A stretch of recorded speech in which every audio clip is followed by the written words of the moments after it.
Hi friends, మన వేదాల్లో బ్రహ్మ ఈ విశ్వాన్ని సృష్టించిన సృష్టికర్తగా, విష్ణువుని ఈ సృష్టిని పాలించే పాలకుడిలా, శివుణ్ణి సమయం వచ్చినప్పుడు ఈ సృష్టిని నాశనం చేసే విధ్వంసకారుడిగా వర్ణించడం జరిగింది. నిజానికి వేదాల్లో ఈ విషయాలను ఇదే అర్థంతో మనకు చెప్పడం జరిగిందా, లేక మనం తప్పుగా అర్థం చేసుకున్నామా? రండి, ఈరోజు మనం ఈ మిస్టరీని డీకోడ్ చేద్దాం.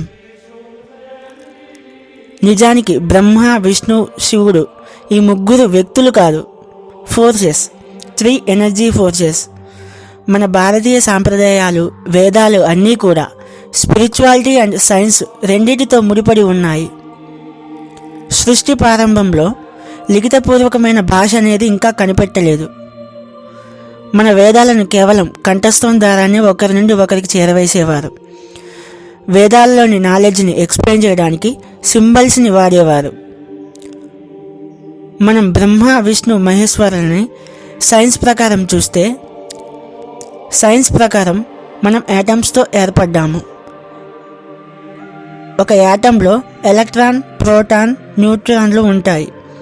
ఎలక్ట్రాన్ ఎప్పుడూ కదులుతూ ఉంటుంది.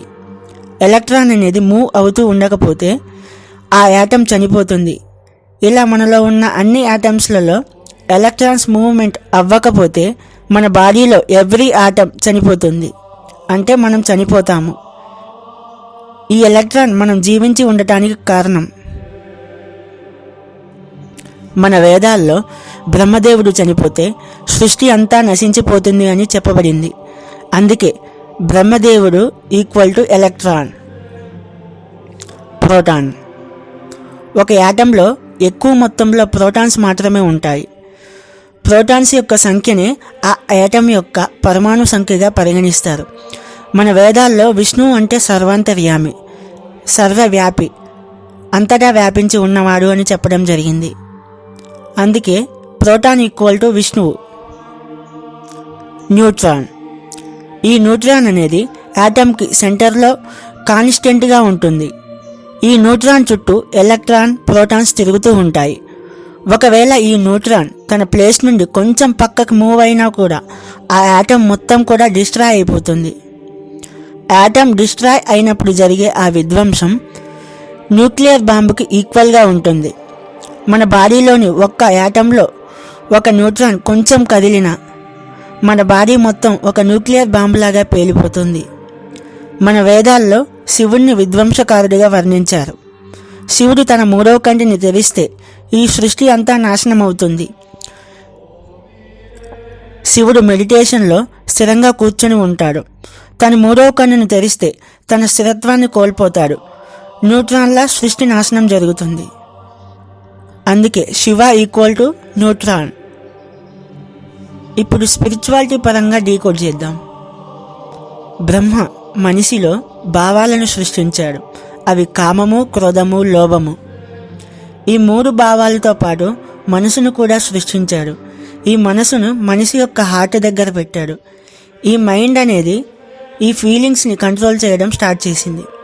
అందువల్ల ఈ కామ, క్రోధ, లోభము అనే ఫీలింగ్స్ అతిగా మారి మోహము, మదము, మాత్సర్యంగా రూపాంతరం చెందాయి. అందువల్ల మనిషి ఈ ఫీలింగ్స్లలోనే కొట్టుమిట్టాడుతూ ఉన్నాడు. బ్రహ్మ అంటే నాలెడ్జ్కి సింబల్. ఈ బ్రహ్మ మైండ్ యొక్క ఇల్యూజన్ నుండి బయటపడటానికి శివుణ్ణి సింబాలిక్గా చూపించాడు. ఈ శివుణ్ణి మనకి ఎప్పుడూ ధ్యానం చేస్తున్నట్టుగా మాత్రమే చూపిస్తారు. అండ్ శివుణ్ణి విధ్వంసకారుడిగా వర్ణించారు.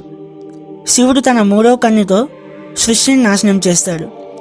శివుడు ధ్యానంలో కూర్చోవడం, 3వ కన్నుతో సృష్టిని నాశనం చేయడం.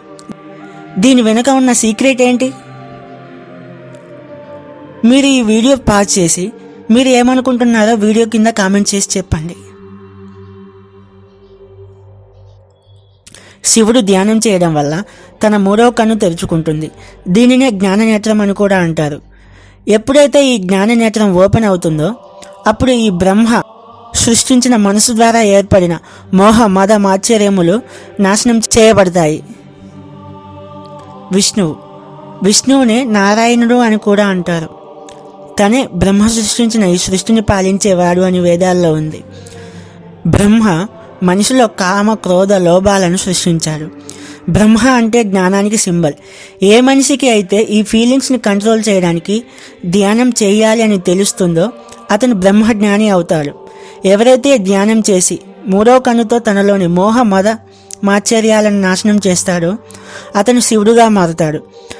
తరువాత మిగిలిన కామ క్రోధ లోభాలను అతిగా మారకుండా ఎవరైతే కంట్రోల్ చేస్తారో అతని నారాయణుడిగా పిలువబడతాడు. నరుడు నారాయణుడిగా మారడం అంటే ఇదే. మీరు కూడా ధ్యానం చేయండి, నారాయణుడిగా మారండి.